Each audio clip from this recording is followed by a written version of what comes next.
December 25th, Christmas 2003. I am back in Baghdad for some R&R, but before going on my next mission, the based Kurdish support staff cooks us up Christmas dinner in a show of appreciation. It's a traditional meal of rice, noodles, chicken, hummus, baba ganoush, tabouleh, and pita bread. Iraqis eat pita or naan bread with every meal, using it to pick up the food instead of using forks and knives. The bread is called naan or tandoor bread. It's a leavened flat bread which is popular in Iran and Southeast Asia. A typical naan recipe is white flour, salt, yeast, and enough yogurt to make a smooth, elastic dough which is kneaded, then set aside for a few hours. Once risen, the dough is divided into small balls which are flattened and cooked. What makes naan different than pita or roti is how it is cooked, in a cylindrical charcoal-fired tandoor oven. Naan and pita share ingredients and are both leavened, but different how they are baked. Pita is baked in a brick oven. Naan and roti also share ingredients, but roti is unleavened, so there is no yeast to aerate the dough, and roti is cooked on a tava griddle, which looks like an upside-down wok. After Christmas dinner, the Kurds, who also played in a band, set up their instruments and serenaded us with local Kurdish folk music and songs. I didn't understand the lyrics, but the music was fast and energetic. So much so, the Kurds started to dance with each other, which is common in the Middle East. And that is how I celebrated Christmas 2003 in the Iraq war zone. Immediately after Christmas dinner, I am told to catch the convoy to Taji, a base 20 miles north of Baghdad. Taji is located in the volatile Sunni triangle, which is a densely populated area inhabited mostly by Sunni Muslim Arabs. Taji was originally an Iraqi Republican Guard base during the Saddam era and the largest tank maintenance facility in Iraq. The base also has the longest runway in Iraq, measuring 5,500 feet and capable of serving the largest and heaviest bombers and transporters.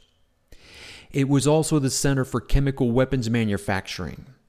The UN found 6,000 empty canisters designated to be filled with chemicals for use in 122mm rockets. I jump into the Humvee and the leader goes over how to operate the CNR, or Combat Net Radio. He reminds me if they are wounded in a firefight, he wants me to be able to call in air support and medevac. He also goes over how to find our grid coordinates using the Precision Lightweight GPS Receiver, or plgr. He then locks, loads the 50 cal and orders the driver to rock and roll. We get to Taji and the streets are wet, cold, and deserted. It makes for a spooky sight. We drive to the far north of the base where the offices are, the building next to the white tent. Behind our building is a vast graveyard of destroyed Iraqi military equipment, and a favored spot of Fedayeen snipers to take pot shots at soldiers and quickly disappear. We meet up with Amanda, the coordinator of all the UXO companies, who tells us to head out to the field office. So we put our body armor back on, check our weapons, and walk out to the field office. Along the way, we pass creative and resourceful Christmas decorations set up by the troops. My favorite Christmas decoration has to be this tank. At night, it lights up with Christmas tree lights.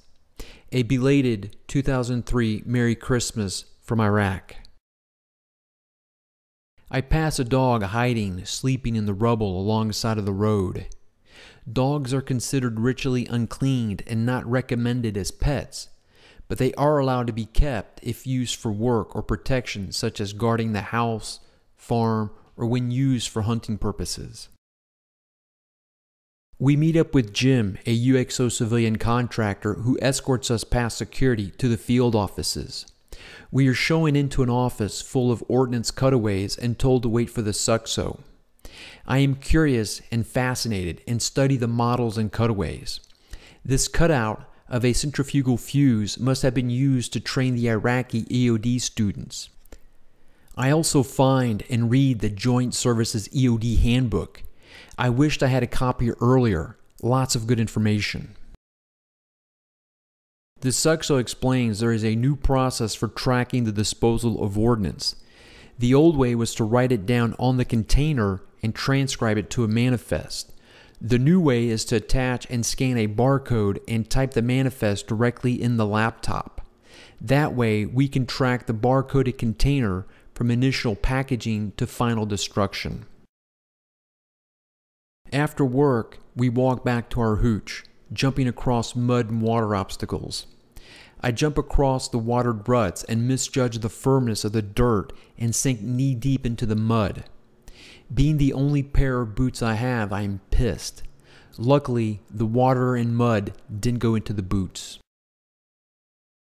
The civilian contractors who are stationed here for a while like to decorate and make it feel homey, adding blinking Christmas lights and even ambient music to make it feel downright cozy. One of the guys is lucky enough to find Iraqi medals out and about on the base while working and spends a considerable amount of time cleaning and restoring them to mint condition. At the end of the day, there is not much to do except sit around, smoke expensive cohiba Cuban cigars, and drink whiskey smuggled in from Turkey by the Kurds and sold to us by our day laborers. For those lucky enough to have thought of it and brought it over, watching movies on a portable DVD player. After watching a DVD, guys would put it out on the table so anyone could pick it up and watch it too. It's time to turn in, so I head back to my hooch and one of the guys tells me, "Be careful of snakes."